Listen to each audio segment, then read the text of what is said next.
This is the Brewer to Brewer podcast from All About Beer, a conversation that goes beyond the brew house and into topics that matter to brewing professionals and curious beer drinkers. Visit allaboutbeer.com and follow on social media. To support journalism in the beer space, check out Patreon/allaboutbeer. I'm Tonya Cornett of 10 Barrel Brewing, and this week I am so happy to be talking with my good friend Ben Edmunds from Breakside Brewery. We'll get into that in just a moment, but first this message. First Tea is a proud sponsor of the Brewer to Brewer podcast. They've been working with brewers on a wide range of ingredients and delicious beers. First Tea combines the flexibility of order sizes with the experience you need to create innovative and successful tea beers. They get you the most direct from farm tea selection, so you are working with flavorful and consistent products. You can find more about First Tea's collaborations with brewers and tea ingredients by visiting blog.firsttea.com. That's blog.firsttea.com. Ben Edmunds is one of my very best brewing friends. We became fast friends as soon as we met. His Breakside team has basically adopted me. I love his beers and respect his opinion. He is one of my favorite people in the world. Ben, welcome to Brewer podcast. Thanks, Tonya. You're making me blush right now. So we're going to start things off. To start things off, let's get just a little bit of your history. Yeah. How did you get into brewing, and at what point did brewing change the trajectory of your life? So I started, like many, as kind of an enthusiast and then eventual home brewer, and eventual pro brewer after that. The timeline of that, I would say, is that I got into beer, like into craft beer, or micro brews, whatever they were called at the time, in college. I remember drinking, this is, like 1999, 2000, drinking Dogfish Head and Magic Hat and Long Trail, Sam Adams, of course, when I was on the East Coast, and just really being amazed by the flavor. I remember drinking my first Boston Lager and thinking about how bitter it was. I could barely drink it. And within a year, then of course, it's like for my birthday, we have a keg of Sam Adams Oktoberfest at the house. So I kind of got into it pretty quickly at the enthusiast side. And after college, I ended up moving to Colorado. And that was really where I kind of got the bug into craft beer again, more just in terms of interest and just like the wide range of flavors that you could find in beers, from kind of these, everything, even, something like that today we think of maybe as pedestrian as like Fat Tire was just so mind-blowingly flavorful in 2002. And I had done a little bit of home brewing in college, but it was when I moved to Colorado that I had a friend whose husband, who became a good friend of mine, who was a home brewer on the East Coast. They had moved to Colorado, and I really started thinking about like what goes into making a beer. Like, how do you make a good beer? What is this all? I'd never really thought about the process of brewing, and got into homebrewing really kind of deeply, went down that rabbit hole, started entering some like homebrew competitions, got, all my beers knocked out of the first round of the national homebrew competition the first time we ever entered. Was kind of crestfallen. Was like, I thought we were making good beer, trying to learn how to make better beer. And eventually decided that I wanted, I was passionate enough about it. I found a creative outlet in brewing in terms of recipe development and kind of concept development that I wanted to try and make a career out of it. Fast forward like 3 or 4 years later, and I'm living in Portland, hoping to get into the beer industry. And I have a plan with 2 friends to sort of open our little, nano brewery, coffee shop, restaurant, brew pub situation. And they were pretty serious about it. We all wanted to kind of get into this together. We'd all made, we're all kind of in our mid-20s at this point and wanted to make that commitment. And I was like, great, well, I'm going to try and enroll. I didn't, I couldn't find a job. It's like, you couldn't find a job in brewing in 2006, 2007 if you, they were just hard to come by. And I think that's a really big difference between the current scene today and 15 years ago is, I'm all constantly searching for new brewers now, people who are enthusiastic about getting into it. But like in 2006, you couldn't find a job in brewing unless you lucked out or had some sort of connection. And so anyways, long story short, I went to Siebel thinking that was the way that was going to help me get a job in brewing. And while I was there, the two guys that I was planning to open this brewery with decided they didn't want to work together. And so I kind of had to fend for myself. I decided that I wanted to make my career out of that.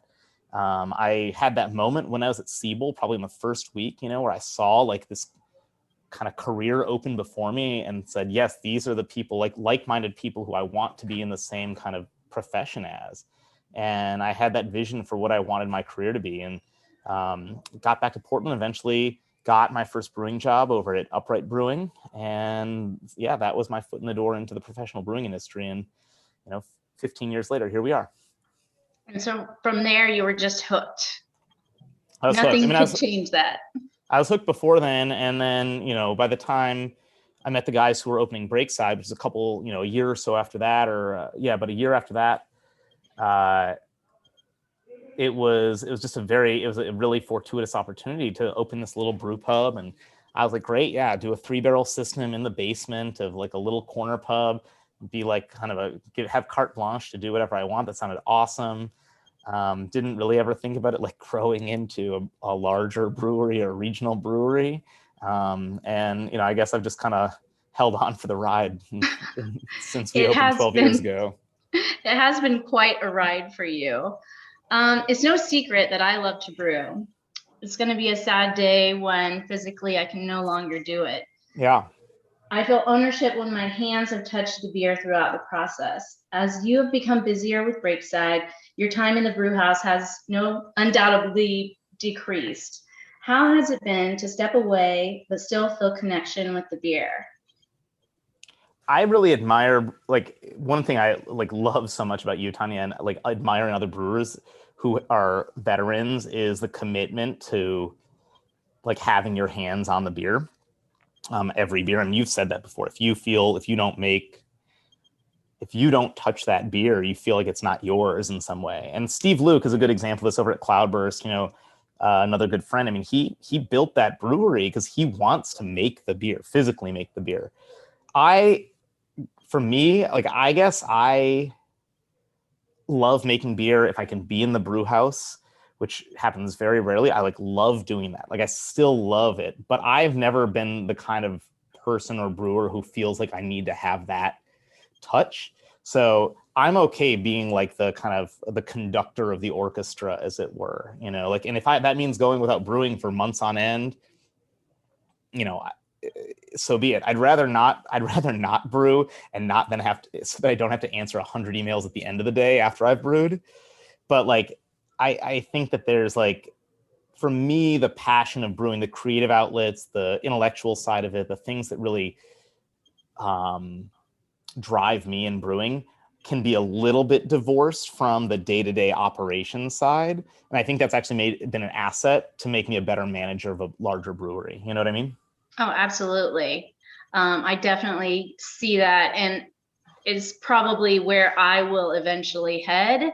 But right now, I still have beers that I need to create. And so I have to get them out of my system first. I don't know when that endpoint will be, but at some point I have to make that decision. Breakside has always had a very diverse beer lineup. When you go to the pubs, the different beers is just amazing. How do you juggle what the brewers want to brew, what you need to brew, and then what the market wants? Well, we've been really lucky. I think 10 Barrel's this way too. I mean, we have the outlets, right? We have the ability, I've always said we have 3, 6, 10, 20, 30, 60, and 120 barrel fermenters, right? So sometimes we have the ability to make any beer, and it's not so much about figuring out what the market wants, it's about figuring out how much they want of it. And so if we've had beers over the years that maybe in the salad days of Saison, we could make 30 barrels of a fennel pollen Saison and send that out the door and have it go into the trade, and people would buy those kegs or buy those 22s. And in 2022, that's not a reality anymore. So that sort of recipe gets brought back to the pub level, right? It goes back down to a 10 barrel or 6 barrel, sometimes even a 3 barrel batch. And I don't really brew that because like I'm fine with, I get to see all the breweries in action. If I'm one of our production brewers, perhaps I would feel like, oh man, we used to do such interesting, fun things like this fennel pollen saison or this Espelette smoked amber ale. And now we have to just do IPA all the time. But that's, you know, the larger ecosystem, the diversity is still there. And so it's just about kind of plugging things in and never losing a passion for like making those smaller oddball styles and figuring out how you can get them in front of people. But when you get stale beer in front of people, that's never a bad thing. Like you don't want to try and, if Espelette Amber Ale is already a difficult sell, like having 7-month-old Espelette Amber Ale is not helping anyone, not helping your cause, you know? Exactly. And I think that really is why people are attracted to our pubs, is for the variety. And we allow that, it's a luxury that the brewers are allowed, that they don't have to make every production beer, and they can make something to fill out their tap list that is something for everyone. Yeah, I mean, what do you in terms of your pubs? And I know 10 barrel structures their kind of larger beer program differently, Tonya. But like, how do you? I mean, you do a ton of experimentation. You know, like the Chicha Morada is a beer I think about. Like, you know, how do you determine when and where to plug a beer like that in? Well, I feel like we have so many beers in queue. It's just whatever is next. And basically, our pubs are innovation outlets, and they can order beer from my team, but they don't have to brew anything that's from production. And they have the ability, if they need more beer, they can order from us. And so really, they're just filling out their own tap list. Wow. In Portland, usually that's all Portland beer besides the production beer. Right. It depends on the brewery, and it depends on the size of the brewing kit as to whether or not they can keep up with how much beer they're going through. And it depends on the season. When it hits summer in Portland, that brewery is like a black hole. We can throw so much beer at it. It just disappears. Never ending. Exactly. Well, that's something that we should at least loop back to later on. I mean, I feel like in an era where people want to get, you know, there's so much premium put on putting your beer into package to get it in front of people for hype purposes, for media purposes. There's something to be said for the busy pub. You know, if you can, as a brand, whether it be, you know, and obviously 10 Barrel has resources, Breakside has resources, but even the local brew pub has resources to invest into themselves, like to create a busy pub. You can move through so much beer, especially when you're hand selling those beers, those quirky beers, over the bar to customers. Oh, exactly. People ask us, all, like, maybe less now during COVID or post-COVID, we're going to call this moment, but like, it would also be like, often be like, how do you guys figure out how to sell these beers? Like a petite saison, you know, green peppercorn, or like an English mild that like supposedly no one wants. And I think a lot of it is like, you just have to have a front of house staff and bartenders who are able to get those beers in front of people in a really efficient way. And then those beers do start to move themselves. Well, and I also think that the general population, they can get our IPAs anywhere. They can go to the grocery store. That's not why they're coming to our pubs. They're coming to see what else 10 Barrel has to offer. So if we can offer interesting beers that rotate through relatively quickly, by the time, you know, one of the other pubs orders part of it, salespeople take a little bit, then all of a sudden what's left for the pub might only be a few barrels. So it goes really quickly. And we're also able to, when we are really concentrating on a beer and trying to make it better, you know, the more batches you can make, the better you can make it. That's the hardest thing, I think, for a lot of people, right? Is that they can't, like, if you have one outlet only, the trickiest thing is to get a lot of reps on that brand in order for you to be able to make it really well, you know. And Yeah. we still, I mean, I don't know how small breweries make, like, you know, consistently world-class beer. It impresses me. It blows my mind when I see, you know, we watched like Comrade the other day win Golden IPA at the Great American Beer Festival this year for the second time in 4 years. And I just know, like, we couldn't do that. Like, we make great IPA, I think. And like, I can't, like, the level of consistency, the level of refinement that you have to maintain and achieve, I often think is a privilege of larger breweries, but for small breweries to be able to do it is so impressive. Yeah, absolutely. When I truly decided I was going to be a brewer, it was like I put on a second skin. It became who I am. I think, like many artistic careers, brewing is more than a job. You have amassed a team of people who share this mentality. There's no clocking out. How do you foster passion and excellence in your employees? Because your employees have it in spades. That's very kind. Thank you. It's a good team. I came from a background in education, and I was a high school teacher for 5 years before I got into professional brewing. And I think that I've joked about this in the past, right? This like you know how to maintain or address people's kind of emotional needs and fragilities when you're a high school teacher, if you're a good high school teacher.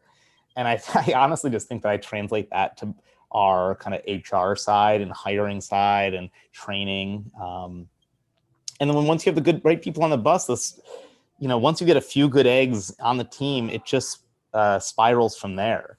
I think more than anything else, when I see places that struggle with leadership, with promoting a positive culture, promoting passion. I mean, let's I guess probably worth saying that like the first thing is like you can't have a toxic culture, right? Like passion, buy-in, all these other things are so much higher than that. But like oftentimes the problems either starts with the top or starts with one or two bad eggs in the middle. It doesn't take a lot of toxicity to turn an entire culture on its head. I mean, we've had struggles ourselves over the years with difficult employees who in many ways were wonderful people, but were not great teammates, and when you're trying to run a brewery with 30 people, especially as I get personally more distanced from the day-to-day interactions with our production staff,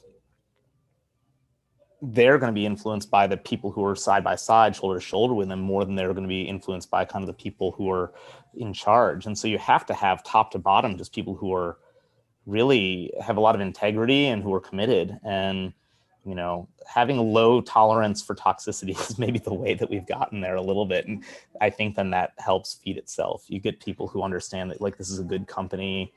One thing that Greg Soto, who's Greg obviously, but who's our director of production and quality, said a long time ago, he's like, we make good beer, but let's focus on let's make our company as good as the beer we make. Oh, I love that. Yeah.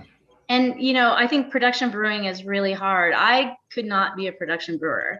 In my heart, I know I could not make the same thing over and over and over and over. That is just not me. So it's always a challenge, I think, for those brewers. And if they have the same kind of heart like I do, it's always a challenge for them to have that kind of passion. So I have a thought on that, but I also want to ask you a question about that, because like thinking back to like 12 years ago when you were at BBC, when you left BBC to go to 10 Barrel, was there any level of kind of like were you excited about not having to make like pub standards anymore? Honestly, that's why I left, because I was at the point that brewery was so difficult for me to work in. It was so manual, and I was constantly had a bump on my head. My back was killing me. And the way the company was structured, I knew it was going to be really hard for that to ever change. Yeah. And my passion really is doing new recipes, and that is where I feel like I shine.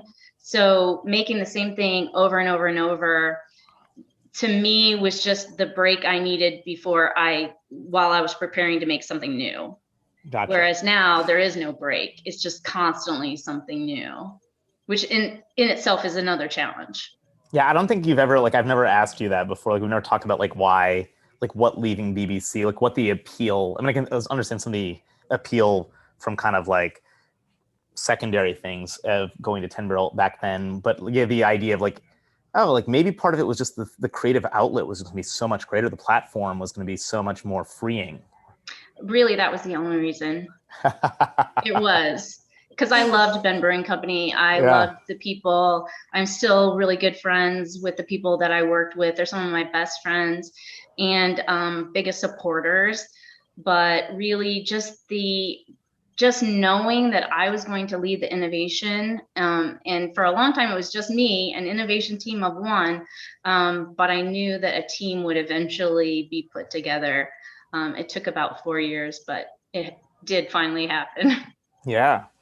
I think for me, the difference there, right, is that like I love pub brewing and still get to have a big kind of like, part of that in my life with our 2 brew pubs and overseeing, and working closely with Natalie and Dylan to get kind of develop the pub portfolio.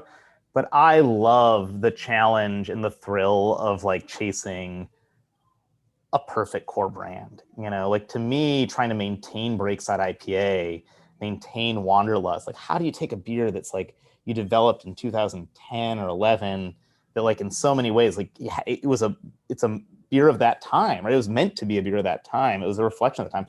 But like 10 years later, it could easily be old school and outmoded and like just kind of out of date. And how do you not let it ossify and become a fossil? Like how do you, I guess fossilize, if not ossify, like how do you let it not become a relic? Yeah. And so I guess that's a question back to you. How do you do that? Well, is you just have to, that's where the fun of production brewing is for me. I guess that's my point, right? Is like, that's where the challenge of it is like, and it's frustrating because you don't always get there. You're doing it in big batches. It's moving so fast out the door, but like being able to get buy-in from brewers who maybe came from pubs and who want that creative outlet to be like, hey, like we're not just following a rote recipe for Wanderlust IPA any longer. Like it's always moving. It's always getting tweaked. It's always it's a shifting target, and part of that target is not just the brand or the quality. It's to keep it relevant. And I love that challenge of it. And I think you and I have had many conversations about that, especially brewers that started kind of when I did.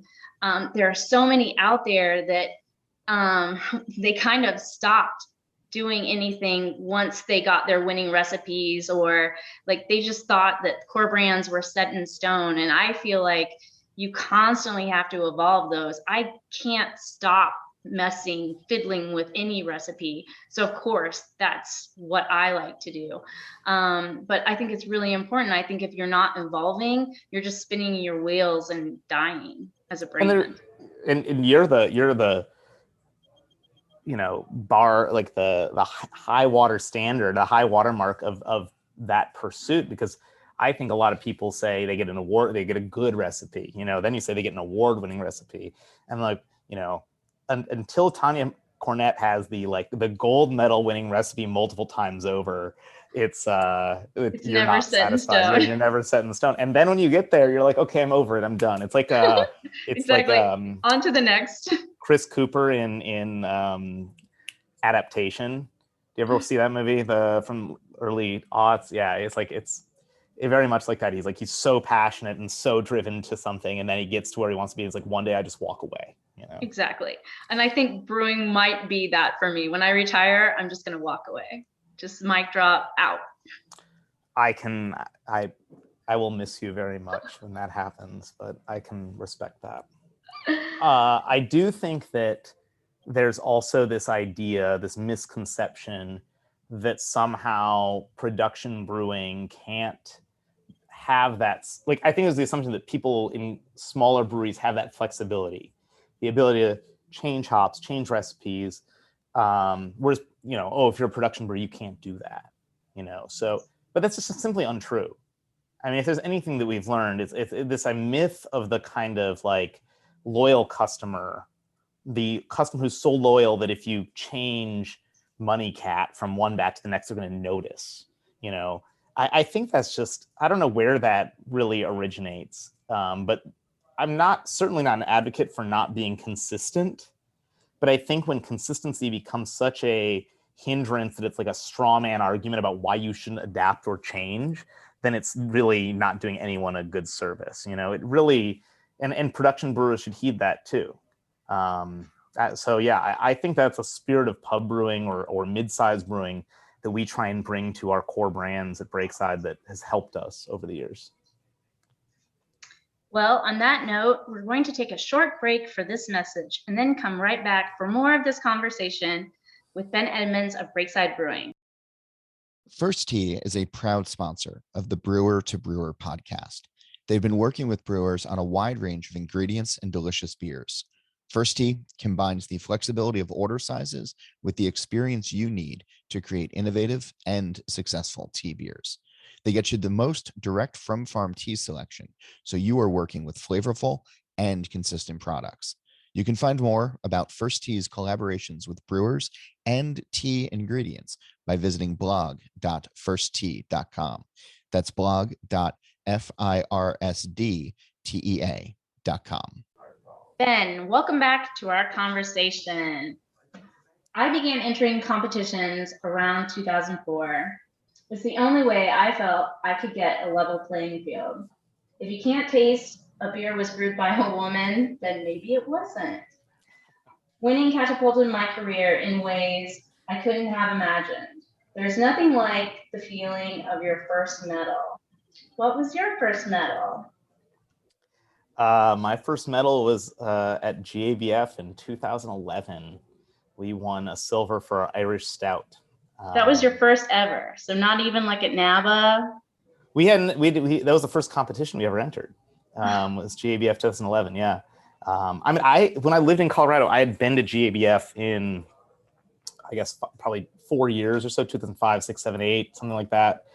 And was an AHA member, so I'd gone to the Saturday session and seen the awards ceremony, seen how enthusiastic the brewers were. I mean, I remember, and then at Siebel, I remember Keith Lemke talking on the first weekend or second week of classes about how the Chicago Brewers had done at GABF. And so when we had the opportunity to enter at Breakside, I was like, well, yeah, let's send some beers. And that was like the first time I've literally ever hand bottled beer. It was crazy. So what was that back when all the brewers used to just kind of gather in the corner? I think that was the last year they did that, was 2011. So I get a little taste of that as a civilian going to the ceremony, and then as the first year that we entered as a brewery, and that was pretty rad. Sean Kelso, your coworker, was standing right next to us because he won like 2 or 3 medals that year, and though he was still at Barley Browns at the time, and we were so excited that he was like, hey guys, like, you need to go on stage. Like, you're just standing here like shouting and screaming, And so, yeah, that was the first time. Yes. And he actually introduced me to you. Yeah. About probably a year and a half later. Yeah. So what was your first World Beer Cup medal? It was the same beer. It was Irish Stout, the next at 2012 World Beer Cup. So like 6 or 8 months later, it landed again. And Tonya, I was such a fucking snot at the time. I people were congratulating me. I was like, oh, the same beer won. I was like, I wanted them to be known for something other than Irish Stout. Like, I would go back and like slap myself if I said that shit, if I could. What do you say to brewers who say medals don't translate into beer sales? It's a hard thing, we've talked about this, like, competition's not for everybody. And it's true. Like, it's not like we win 1 medal for Irish Stout or Smoked Porter and all of a sudden those numbers like go through the roof. It's a slow burn. I think that, like, the way, to me, it is very rare when any given medal for anyone can make it kind of really move the needle as far as sales on that brand go. And in some ways, at one point, we were exceptional to that. I think then that we did have a medal that ended up kind of really making our future. But I think it's more about brand burnishing. It's about staying relevant and being part of the conversation, and like, I think our customers, even though they're not beer judges, respond to deliciousness. And when you can put beers in front of a really discriminating group of people, and you're consistently having those beers end up advance, win, etc., I think that is ultimately going to have some trickle down effect to your perception amongst consumers too. And so I don't think it's about like any single brand, but I think it's about all the brands, the whole brand. I absolutely agree. What has winning meant to you personally and to your team, above and beyond the trickle down? Yeah, it's the ability to, none of us, there's very few like millionaires in craft brewing, right? And so I think that like it's rare in any profession to have the opportunity to be kind of identified objectively amongst your peers, amongst your your peer community as being at the top of your profession, in a way that's not just simply like a popularity type contest or a lifetime achievement award or a retirement party or something like that. And we strive at Breakside in our core values to be in like the absolute top tier upper echelon of breweries quality wise worldwide. And so those validations are something that are pretty rare, but allow you to see that like, oh yeah, we're on the right path here. Yeah, exactly. For me, it definitely was validation. It was validation that I needed at that time, and I wasn't getting by any other means because I felt so invisible and overlooked. And it was a huge confidence booster. I'm sure. Can you imagine what like if like for you in your position, like hadn't you would have been making the same excellent beer, right? Right. But that catapulted you to a position, to a platform that you absolutely, I can't imagine would have had otherwise, right? No, I don't see how I would have. I really don't. And so, yeah, it really has been an amazing journey for me personally, and it's something that I really love doing. And I think there are a few of us out there that do kind of have that bug where it's helped our careers when we needed helping. I think a lot of it too, and we go back to this question of team for like what it means to me and to Breakside is, I love, and I take very seriously like the reputation of our brand. And when it confers upon a lot of our staff who otherwise don't have like the ability to walk into a room and have a conversation with people or feel, when someone says, oh, I work for this brewery, if others recognize it immediately, it confers upon you a certain level of credibility that is powerful. It's privilege, right? And it creates access points for you, whether professionally or personally, that can boost your career or just allow you to schmooze a little bit better. And I think those are important for all of our staff, not just for me personally or for our leadership. It's for everyone on the team, And I think that's one thing when I look back at my time at 10 Barrel versus Ben Brewing Company. I think with Ben Brewing Company, because it was just me, I had more of that. Now that it's 10 Barrel, I'm under an umbrella. And so there's many people. I wouldn't say I get lost in that, but I'm definitely not the first person people think of, I don't think, when they think really? of Toyo. Who do you, so I personally, I disagree with that. I don't know that I think that you're absolutely the first person they think of. But yeah, maybe that's just because I love you and know you so well. Maybe. Entering competitions, like you said, isn't for everyone, but there are a few of us out there that really enjoy the game. And I truly believe at this point, kind of is a game for us. We brew, refine, rebrew, taste every winning beer we can get our hands on, and seek constructive criticism from our trusted peers.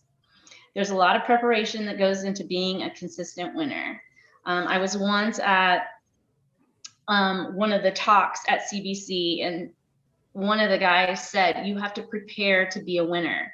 And that was the first time that it really clicked with me. There is really a lot of preparation, consistent preparation to make sure that you have your best foot forward when you send these beers. What is your process for deciding what beers to enter? Do you enter smaller categories, smaller competitions? And what tips and tricks do you have for making sure the integrity of your beer is intact once it reaches the table? Well, Okay. how long First do you want question. to, how long do you want to talk about all that? I can start. Well, I'll say, let's start with one thing, which is that in my mind, the way competition is structured in the US, right? And this isn't the same in Australia, they do it differently elsewhere, it's different, right?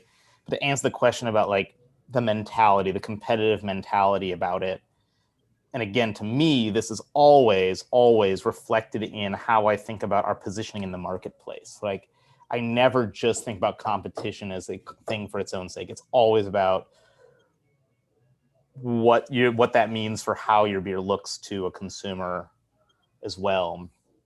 But is that in the US, like when you run a competition, the top 3 beers are the only things that medal, right?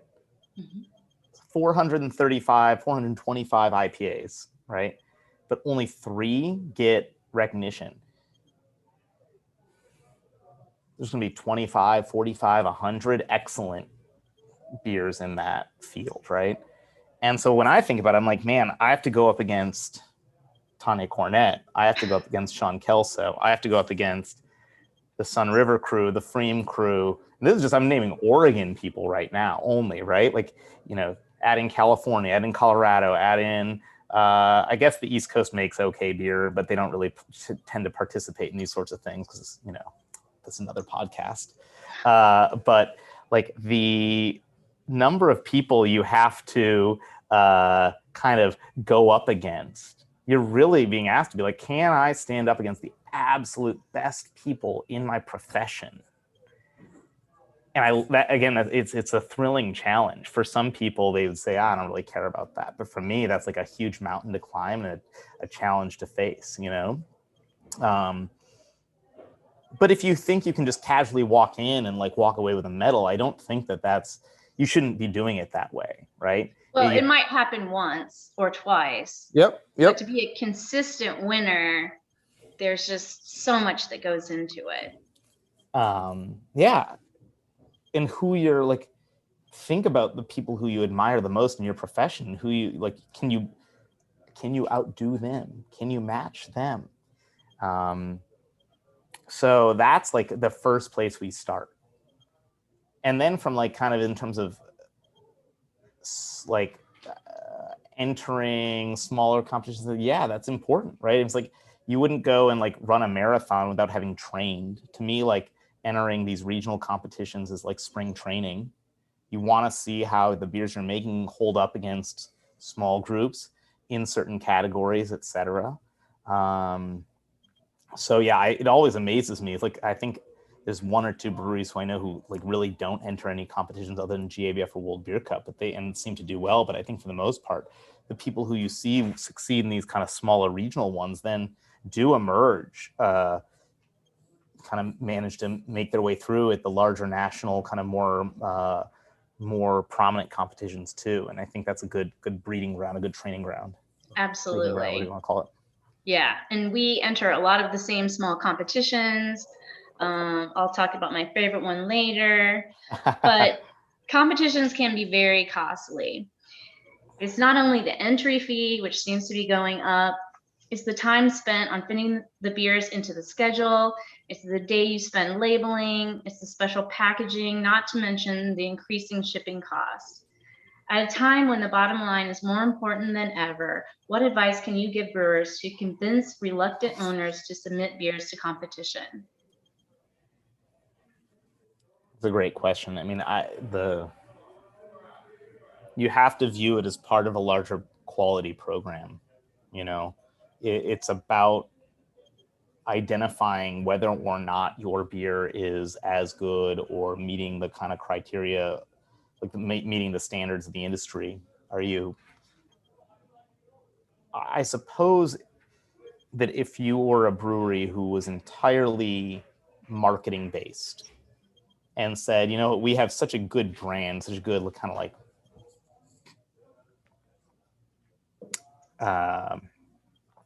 our branding, our marketing is so good that I don't need anything. Our hype is so good that we don't need any outside validation. Then I suppose I'd say, I don't know that it is worth spending the time, the labor, the shipping, and the entry fees to do something like that. unless you were driven to just prove yourself to be able to hang amongst the best. That said, like, if you do care about quality and if you care about differentiation, then I think we've already talked about what's the reason for doing that. And I think if aliens took over the earth, like, and looked at, and they, you know, they would say, okay, all you craft breweries are basically making the same thing. So we're just going to subsume you all into the best one of you, and you are now all Allagash Brewing. You know, like, we're all Allagash brewers now. And when our alien overlords come, I just want there to be a little bit of a contest, right, between that, because I think that, like, that most breweries are doing the same thing, and we're trying to differentiate ourselves on really infinitesimally small things, which is a lot of it is quality. And that's how that beer tastes in front of that consumer at the end of the day, whether that consumer be a average, you know, Joe or Jane or a judge. Exactly. I love that answer. We have all gotten judge notes that seemingly say opposite things. These are notes, after all, relative to the person who was writing them. We all have different palates. What advice can you give for interpreting these sometimes cryptic notes? I think that, like, one important thing that's, for me, always been really important, and I learned this from judging, you know, which I got into after first entering competitions. And it gives you a very different perspective, really important perspective on what is going on at the table. But to me, the idea of, like, regardless of what those notes say, and whether you agree with any individual judge or multiple judges, those 3 judges, those 5, 6, 7 judges, whoever's at the table, made the determination that there were 3 more pleasant beers at that table instead of yours, you know? And I just always try and take that, you know, I'll take any individual piece of feedback with a grain of salt, but I always take very seriously. It's like, you know, the beers that we wanted, the beers they chose were beers that pleased more people. Exactly. And so, like, you know, I think when you to get hung up on one judge is always a little bit short-sighted when you forget what the complete dynamic of the table is. Yeah, I try to find if there is a cohesive theme between them. And then also, when I am judging as a judge, I try to leave a clue without being like, this would make this beer better, because I'm not going to say that. But I will try to compare them to other beers on the table and help them get an idea of where they landed, if they're more acidic than others, or the darkest color, or whatever the case may be. I at least try to compare them, because I feel like those notes have been the most valuable to me when I've gotten them. Yeah, I mean, and, you know, if you're looking at your notes and they're coming back with consistently kind of, you're saying, you know, issues across, whether it be technical issues, it's easy to kind of be like, well, I don't really believe that, or I don't taste that oxidation, or I didn't taste that, you know, DMS. Like, you know, when you got to kind of, like, kill your darlings and be a little bit, like, kind of self-critical and willing to sacrifice whatever kind of belief you have about your beers sometimes in order to say, like, okay, maybe the things they're tasting are things that are actually there that I'm not perceiving, and I need to work on those, you know? And I will say that when you have those 12 beers in front of you, those little differences pop. Like, you don't think, this doesn't taste like this. It does. Judges will pick it out every time. Well, and to that, I think it's a great point. And that goes back to that point, like, are you trying to win? Which, if you're trying to win to be in the top tier, then those little things really matter, because very few people actually win. But if you're, you know, maybe you're fine being like, well, you know what, if I make it to the 3rd round, I'm very, very happy. That's all that, you know, great. We're a good beer. We're a really good beer, you know? Yeah, absolutely. And it is. The hardest part is passing the 1st round. And I think the way you pass the 1st round is to be a technically sound beer. If you're one of those few left on the table that's technically sound, you have a better chance of moving on. Because really, in the 1st round, that's what we're trying to do. We're nitpicking, we're trying to eliminate beers, and we're trying to get those 3 forward that have the best chance. Yeah, and frankly, it's like, if you're making a beer that's not technically sound, even if it's got great hop aroma, but, has diacetyl, or if it's great, kind of drinkability, but has a ton of sulfur on the nose or something like that. I mean, those are the things that are going to be apparent to your customers too. They may not be able to use the same language to say it as a judge, but it's going to reflect in their kind of consumer response. Absolutely. Judging is really hard work. You and I both have been doing it for quite a while. After a day at the table, you're exhausted, and the last thing you want is another beer. What was your path to becoming a judge, and what advice do you give to brewers who are interested in becoming judges? I love judging. I learn so much every time, whether it be a small competition, a neighborhood thing. I've judged the National Homebrew Competition in the past, and of course JBF and World Beer Cup, other international ones. I mean, you always learn something from the people you're tasting. You learn about your own palate too, right? Advice-wise, I think that. I think that. I don't know that I think I get way more out of competition by judging than I do by entering. I would have to agree. Absolutely. Yeah. I mean, you've done it you've said that, like you won't miss GABF. I remember one year you're like, they tried to rotate me out and I was like, no. I know, I got on the alternate list. Yeah, and then They've done that twice. Right? Yeah. And now they're just like, whatever, Tanya's got like 16 seats. She's good. She's in. Hopefully. I can only cross my fingers. But judging small competitions has been a big help. And I think that that's one way, if you have your sights set on JBF or World Beer Cup, because those are pretty long waits at this point. I was lucky because I kind of got ushered in a time where there wasn't very many women. But the smaller competitions, you can get just as much from a table, and you can learn kind of the ins and outs of judging and how to work on a table. And then also you can get those recommendations that you need from those people who are on those tables just as easily for going on to the larger competitions like the World Beer Cups and the GABFs. Yeah, and I think that there's this ability in those smaller venues to learn about good beer, bad beer, about style, but really, in the absence of the ability to travel far or to get world-class fresh versions of classic examples of styles, you can really learn a lot from the other people at the table too. The exposure level at those competitions is great to what's going on in the marketplace. Well, I think one thing that most people don't think about is that when you have those 12 beers in front of you, they are pretty much exactly how the brewer wants them to be. You can't go to the grocery store and pick out 12 Scotch ales and think that they are going to have the same integrity, or IPAs for that matter. I mean, you would never find 12 Scotch ales. And so for those kind of categories like Scotch ale or Doppelbock, where you're just not going to find that variety in the grocery store, but even IPAs, because the brewer has intended them to be at their peak at that moment. And you just don't get that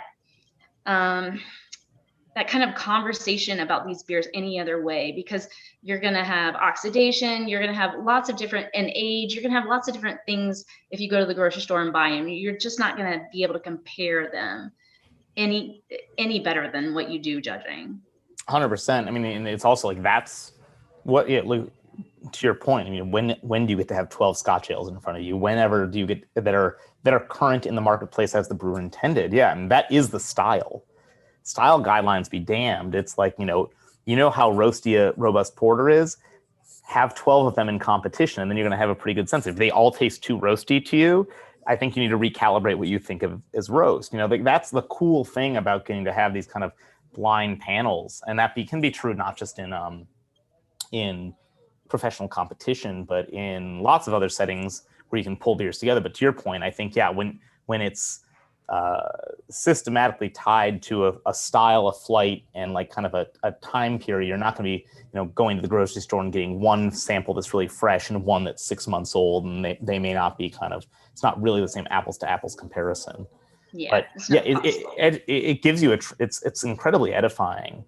And one of the things that I think is hardest, like we have people who on our team who are great judges, I think, and great palates, have good sensory training, and where they lack oftentimes is kind of knowledge of world styles. And that's one thing that I think the BJCP does well compared to kind of like coming up through professional brewing and sensory programs and breweries, because at least at Breakside, and I think this is true at most breweries, but certainly at ours, like we don't spend a ton of time focusing on like training of world styles that we don't make. We spend a lot of time talking about IPA. We spend a lot of time talking about lager. But like, if you're trying to learn about Scotch ale, I'll use that as an example again. Like that, we're not really the place where you're going to learn a ton about that. So I think that's the trickiest piece of the puzzle in a lot of ways is, as you develop your palate, as you learn about technical brewing, is to fill in that travel and world knowledge piece. But some of it just simply comes from doing small competitions and getting in there and kind of seeing what's in the market and judging categories, hoping to draw categories you might not normally get. Absolutely. So somewhat reluctantly, I started judging in 2008. I was told it would make me a better brewer, and it absolutely has. In the past few years, I've become a somewhat selfish judge. My main goal is to walk away inspired in some way. It may be a flavor combination, a new ingredient, or a potential category to target. I once judged a fruited wheat table at World Beer Cup, then went on to medal in that category at GABF, along with another judge who was sitting at that very table. What takeaways from the table have benefited you in your ever-increasing medal collection? I think you're right that like when you judge like a category, you kind of get what works there. And we've got a pretty deep archive of beers. Like when I sit down to a table, I'll give you an example of this. Like I judged chili beer at GABF this year. I actually got to do first, second, and third rounds of chili beer. So the preliminary round, a semifinal round, and the medal round, all of different beers with different numbers, of course, the way this competition's structured. And we've made chili beers a lot over the years. And so in my mind, we already have like 5 or 6 chili beers, none of which are entered, but are ones that we make. And while I'm not using any of those as would never be so kind of narcissistic as to think that like any of those beers would win in that category. I'm like, okay, how do the beers that we're tasting compare to our beers? Like it is selfish in that sense where you're like, what do I already have and how would that stack up? And maybe that's where I come from on it. It's not quite the same as like, oh, fruit wheat beer, I feel like I could make something as good as this. I sort of say, oh, we already make a wheat porter with Guajillo chilies. How would that have done here? And what can I take away from this to improve that beer? And then maybe a year later we do enter it because I'm like, okay, I could see this working, And that's learning and strategic, and hopefully reflects like improvement in the beer too. So for me, it's often referential in that way. Like I'm always kind of thinking about like, what am I judging? What do we make in that vein? Do we make anything in this vein? What is it like? What can I take back to that beer from this learning? And like, I got to do an awesome round of Pilsner at GABF this year. And there's things that I want to try and bring back to what that like I saw in those top beers to our Pilsner. I learned a ton from judging chili beers, like about heat level, about perception of chili, about the way that different judges who have different heat tolerances think about those beers. Again, that reflects in what a consumer is going to think too. And to me, that's a cool way to kind of like improve the beer that we're already making. And, whether that ends up going back into competition, 75-25, probably, Yeah, absolutely. And at the end of the day, like you said, you're going to loop that information back and make some of your older beers better. Always. So you are one of the organizers of my very favorite competition, the Oregon Beer Awards. Will you talk a little bit about what it feels like on the other side of judging and what makes this competition completely different than any of the others? Well, so the Oregon Beer Awards, the OBAs, are kind of like our statewide competition. It's only Oregon beers. We get like 1,200 entries every year from, 100 to 150 breweries around the state.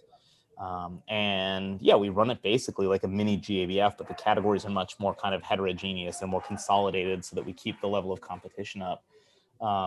And the committee of people who are kind of advising on styles and judging standards is a mix of brewers from around the state. I think there's like 12 or 13 people who now sit on that committee. And it's always a really, robust discussion around styles and what we'll do each year. But the fun part of this competition is because it's smaller than some of the really big ones, we have a lot of GABF and World Beer Cup judges who are at OBA and who see, who know all the successes and the struggles of competition, and so like we know I won't ever say that any competition is perfect in that sense, right? But like, so like, what are the things that we can look at these big competitions and do better because we're small and more nimble? So like one thing is to record the judging conversation so that you as a participant can listen to what the judges actually said, and not just get a sheet afterwards that kind of makes you guess, try and read between the lines, leave that, like you said, the Easter egg that you try and leave people on their feedback sheet, they can actually hear like, oh, my beer was the first one off the table. My beer was fourth off the table. The other thing is that like, we've been able to do things where like we run the competition in duplicate. All the first rounds get run twice to see if the judges on one table are agreeing with what the same another set of judges would say about the same set of beers. And the data that comes out of that's incredibly useful, both to us as organizers. I think it adds integrity and kind of plausibility or kind of gravitas to the competition, but also gives brewers a little bit more kind of understanding where their beers are falling. It's like, hey, both these tables tasted the same beer, the same set of beers, and in both instances, your beer was knocked out. They may be knocked out for different reasons, but again, it's like you had 2 chances and judges said no, different judges, versus like, oh no, you had 2 sets of judges, and they both said yes. And it really gives you kind of to use a baseball analogy, like it's kind of your slugging average in those. It's not just like, did I eke through and get a base hit? It's like, oh no, this is like a home run beer. And I think that's a really unique thing that very few, if any, other places are doing. I think, how did you come to the conclusion that it's so much work to do a competition in the first place, and you're basically doing it twice? How did you decide to do this? What made you? I know it was certainly many conversations with different brewers. And then what have you found from that data?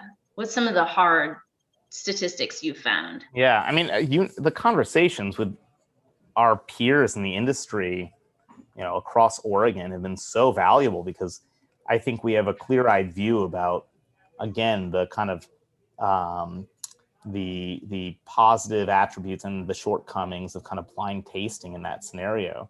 And when you put 75, 80 judges in a room together, and some of those people are really, in the kind of top tier of their profession, and you can have those conversations as team, whether it be one-on-one like you and me, or in small groups, you just hear people come up with cool ideas in that, and it's a little bit more personal, and because it's your home territory, and we can, and again, smaller competitions, we can adapt to those ideas. But how do we come up with that specifically? I don't even remember. I think we just thought we would try it and be interesting and be fun, and people have been really intrigued by it. The data is, I'm always a little bit hesitant because we've only really done it twice. So it's hard to say if it's replicable. We'll do it again this coming weekend with the Oregon Beer Awards Front Shop competition, and then again next March with the competition for the state. And maybe after that, if the numbers bear out similarly, we'll put something together to kind of share. I know that talk with folks at the BA and some other states who are very interested to hear if we have similar results again. But yeah, last year's numbers, I mean, effectively, judges get it right like 91, 92% of the time. And then there's 8% of noise. And that noise might mean that one day you would get a medal and the next day you get knocked out first round for the exact same beer against the other same beers. So trying to make a slightly more perfect competition, though it's still imperfect, to eliminate that noise or reduce that noise is kind of the goal. But the takeaway is that actually the system's pretty good and could probably be a little bit better. So you talked a little bit about how you combine categories. So just to give people kind of a for instance, you have coffee beers against smoked beers. Yeah. Like beers are grouped together that would never be judged against each other. It is incredibly hard to win a medal at this competition. What do you think it means to an Oregon brewer that wins? I mean, for small breweries in the state in particular, I think there's a huge kind of media interest surrounding them. You know, in some ways, you win something at OBA. If you're a small brewery in Oregon, it means more than if you say a bronze in a random category at GABF. And there's a few breweries who don't participate in the big national competitions, who only do OBA because it's more affordable and because it has more salience to their consumer. And people who look at the results recognize the names of all the other breweries and say, oh yeah, this brewery should be winning that medal. That's awesome. Like they really outcompeted these other folks, or like, things like that. That is, it's. I think it kind of depends on what your platform and who you're trying to appeal, who your customer base is. And in that sense, like, I think it can be really, really powerful for some small breweries. I mean, you and I have seen some breweries grow to a lot of gain a lot of cachet and notoriety in the state because of their successes at OBA, even though they haven't had that at larger national competitions or anything like that. I've definitely had discussions with some brewers who are out of state and they come in to judge.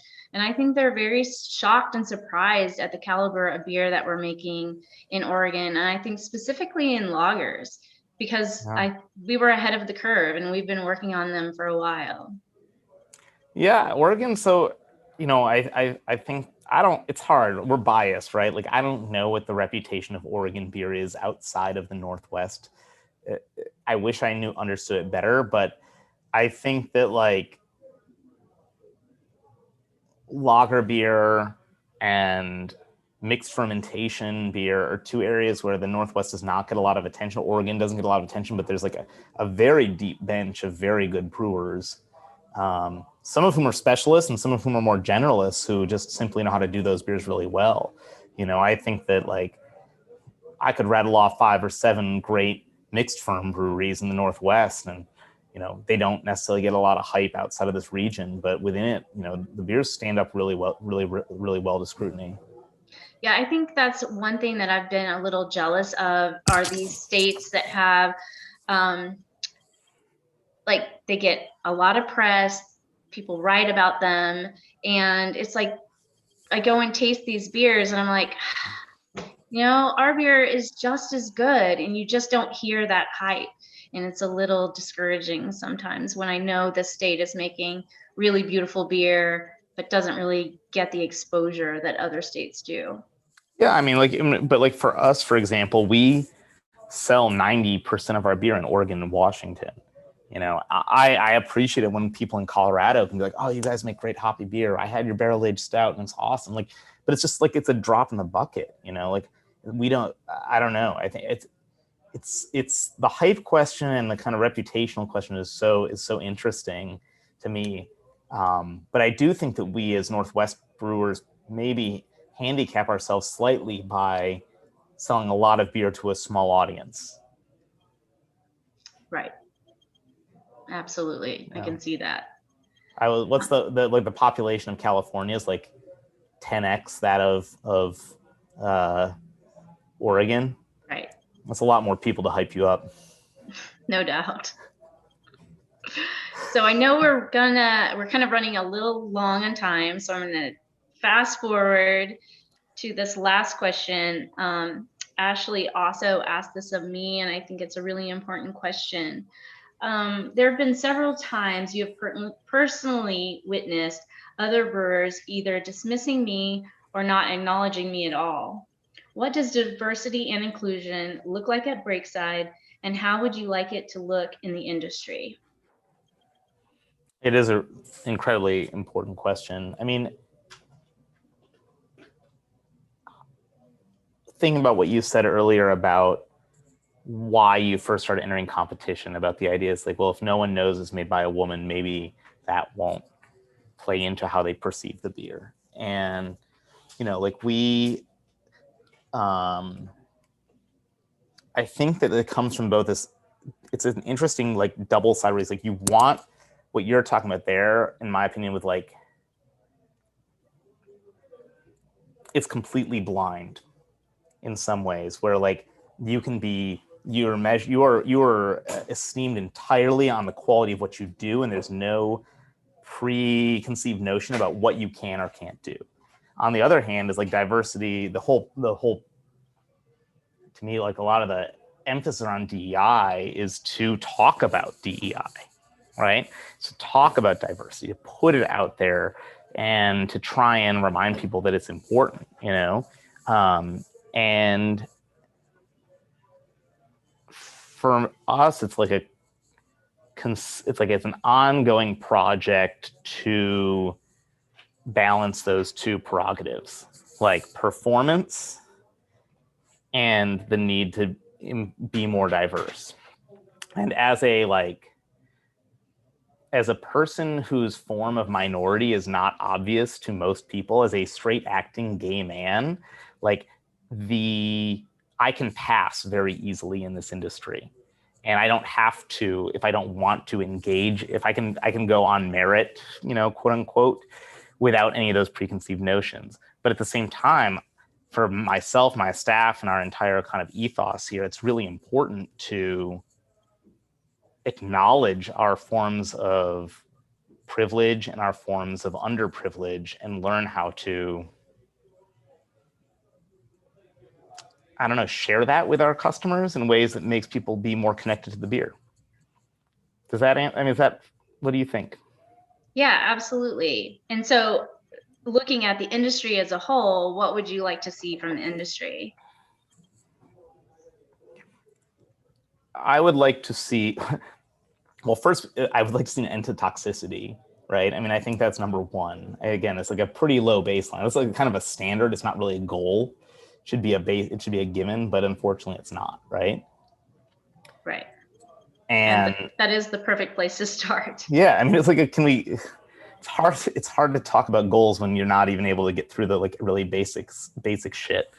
I think that there is always a value to putting more diverse voices in front of more people, right? And things like being able to put panels and experts out in front of people who do not look like them all the time. Like things where you see that there are people that do not just look like you, who not just think like you, that are going to excel in this field is really, really important.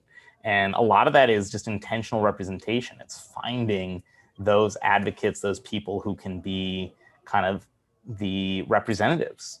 And until that's normalized, until we have panels at CBC or World Beer, or sorry, at the judge table, at educational situations where it's not just disproportionately straight white men, we're not there. It should reflect society as a whole. Exactly. Well, Ben, thank you so much. I love you. Thank you for doing this. Love you too. Thank you. Ben will be back on the next episode of this show as the host, having a conversation with a brewer of his choosing. That will be on air in 2 weeks, so make sure you tune in for that. Visit allaboutbeer.com and follow on social media. To support journalism in the beer space, check out Patreon/allaboutbeer. I'm Tonya Cornett of 10 Barrel Brewing. Thank you for listening to the Brewer to Brewer podcast. This episode was brought to you by First Tea. First Tea delivers the ingredients and experience brewers need for delicious beers and innovative flavors. Flexible order sizes and direct from farm teas for your next brew. Find out more about First Tea by visiting blog.firsttea.com. That's blog.firsttea.com.